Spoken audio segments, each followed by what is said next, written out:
Mobile का सदुपयोग करने के लिए हमारे परिवारजन, बागेश्वर धाम के जुड़े हुए स्नेहीजन कई महीनों से, सालों से इंतज़ार कर रहे थे अपनी चर्चा के लिए। एक नया सूत्र, नई यात्रा हमने शुरू की है मोबाइल फ़ोन पर बात करने की।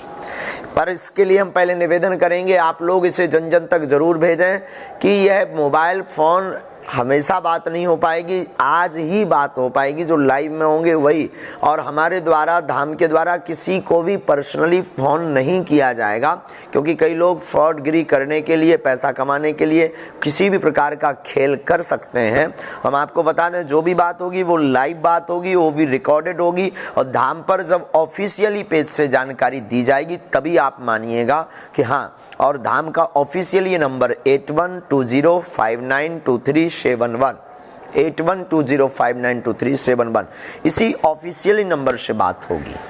तो अन्य बहकावे में नहीं आना है, हमारा ये करवद्ध प्रार्थना है। दूसरी बात, लाइव पर, कॉल पर चर्चा करने के लिए केवल आशीर्वाद लें। कोई पूजा पाठ समझ में नहीं आ रहा है उसको पूछें। दरबार की चर्चा, अर्जी लगवाना हम प्रार्थना कर देंगे, उसके लिए आपको धाम पर ही आना पड़ेगा। देखो भाई, सिग्नल और सिस्टम तो यही है, सब कुछ आना तो पड़ेगा ही। आप मोबाइल के द्वारा आपकी बात हम तक पहुंच जाएगी, वो तो बालाजी तक वैसे ही पहुंच गई होगी। और हम तो कबाड़ी आदमी हैं, बालाजी सब लीलाधर हैं, वो तो सबके मन की जानते हैं।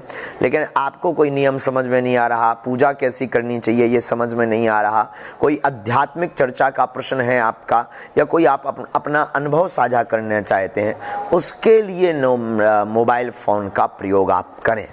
अगर आप सोचें कि मोबाइल से अर्जी लग गई, अब तो जय जय हो जाएगी, तो अर्जी के लिए दरबार की एक अलग व्यवस्था है। गद्दी लगती है, दरबार लगता है, उसमें आप बैठेंगे, कृपा होगी। और खूब खुश रहो मेरे पागलो, जुग जुग जियो, काऊ की नज़र ना लगे। बहुत दिन बाद आए हैं इस बार लाइव, कल आए थे। कल तो बहुत थकावट थी, नींद बहुत भरी थी, तो कल तो ठीक से बात नहीं हो पाई। आज थोड़ा ठीक है। चूँकि कथा, ये यज्ञ में हम यजमान बने हैं, खुद यजमान है, और दिन भर कुछ मिलता नहीं है, शाम को प्रसादी पाते हैं तो झम से नींद आती है। आप सब खूब खुश रहो, जुग जुग जियो। आप सब पर बागेश्वर बालाजी की कृपा बनी रहे। धर्म और अध्यात्म जीवन में ठीक उसी प्रकार जरूरी है जिस प्रकार जिंदगी के लिए श्वास जरूरी है, उसी प्रकार जिंदगी जीने की कला के लिए धर्म और अध्यात्म जरूरी है। धर्म और अध्यात्म याद रखना, धर्म अंदर का स्वास्थ्य एकदम ठीक करता है। बाहर के स्वास्थ्य के लिए बुखार हो जाए, कुछ भी हो जाए, तो ये तो आपका मेडिसिन लेनी पड़ेगी। पर धर्म एक ऐसी दवा है, धर्म एक ऐसी औषधि है, धर्म एक ऐसा विषय है जिससे आपका अंदर की बीमारी आपकी जड़ से खत्म हो जाएगी मेरे पागलों। इसलिए हम प्रार्थना करेंगे धार्मिक लोगों से कि धर्म को इतना ही जरूरी है जिंदगी में धार्मिक होना, जितना जरूरी व्यक्ति को यूं मान करके चलिए समाज में रहने के लिए जितना जरूरी तन पर वस्त्र ढकना है, उतना ही जरूरी मन को संतुष्ट, मन को तीव्र करने के लिए धर्म आवश्यक है। मन की बीमारी को ठीक करने के लिए धर्म आवश्यक है। तुम कमाई करके, बहुत बड़े आदमी बन करके, नौकरी करके, पढ़ाई करके तुम पैसा कमा सकते हो मेरे पागलों, रोटी ला सकते हो, रोटी खरीद सकते हो, पर रोटी को पचाने की कला और जिंदगी में स्ट्रेस मुक्त लाइफ, तनाव मुक्त लाइफ, डिप्रेशन मुक्त लाइफ अध्यात्म से ही होगी। अध्यात्म एक ऐसी औषधि है कि जिसने भी अध्यात्म रूपी औषधि को पाया तो उसने खाक में भी अपने आप को शहंशाह समझा।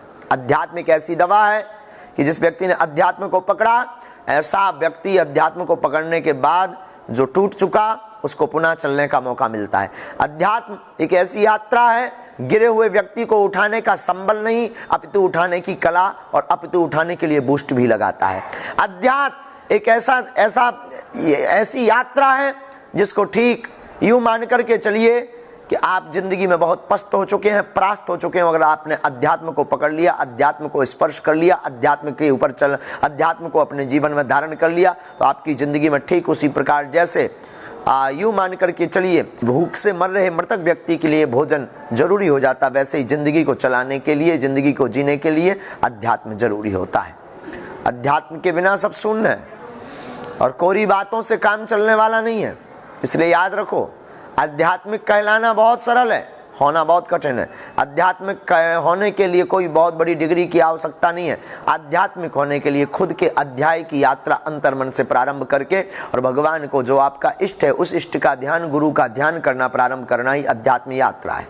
अध्यात्म यात्रा से तुम अपने मन को काबू में नियंत्रित कर सकते हो, मन को पकड़ सकते हो। ये मन बहुत चतुर है, लेकिन अध्यात्म यात्रा से मन को काबू में किया जा सकता है। अध्यात्म यात्रा से तुम हैप्पीनेस रह सकते हो, मुस्कुराते हुए रह सकते हो। रुपया कमाने वाला व्यक्ति, नौकरी करने वाला व्यक्ति, बड़े बड़े पदों पर बैठा व्यक्ति, जरूरी नहीं है कि वो मुस्कुराए। वो मुस्कुराएगा तभी जब उसकी लाइफ में, जिंदगी में जब अध्यात्म होगा। इसलिए मेरे पागलों, आज के सूत्र में हम फिर कहेंगे, अध्यात्म ठीक उसी प्रकार जरूरी है जैसे जिंदा रहने के लिए श्वास जरूरी है, जैसे समाज में रहने के लिए तन पर कपड़े जरूरी है, जिस प्रकार के अंधेरा को मिटाने के लिए उजाला जरूरी है, जिस प्रकार जिंदगी में परिवार गृहस्थी में सामंजस्य जरूरी है, उसी प्रकार अपने मन को नियंत्रित करने के लिए, मन को प्रसन्न रखने के लिए, अपने आप को हंसी खुशी रखने के लिए और टूटने से बचने के लिए अगर किसी बूस्ट की आवश्यकता है, उस बूस्ट का नाम है गुरु कृपा, उस बूस्ट का नाम है अध्यात्म। और अध्यात्म की यात्रा बिना गुरु से असंभव है। इसलिए गुरु से शुरू करो। गुरु को पाने वाला, गुरु को पकड़ने वाला बुद्धू नहीं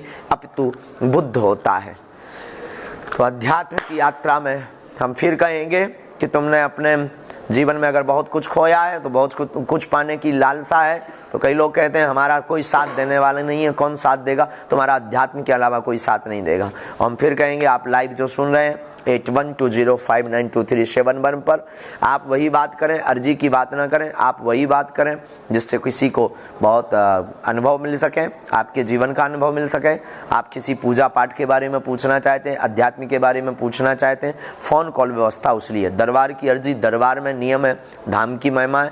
मेरे पागलों, धाम आओ, लगातार न आ पाओ, महीने 2 महीने में 5 महीने में आओ, तब तक घर पर नियम करो। आप सब पर बागेश्वर बालाजी की कृपा बनी रहे। बिना समय गवाए आज की फ़ोन कॉल हम प्रारंभ करते हैं। और आज पता है, नया मूवी आया है अलग स्टाइल का।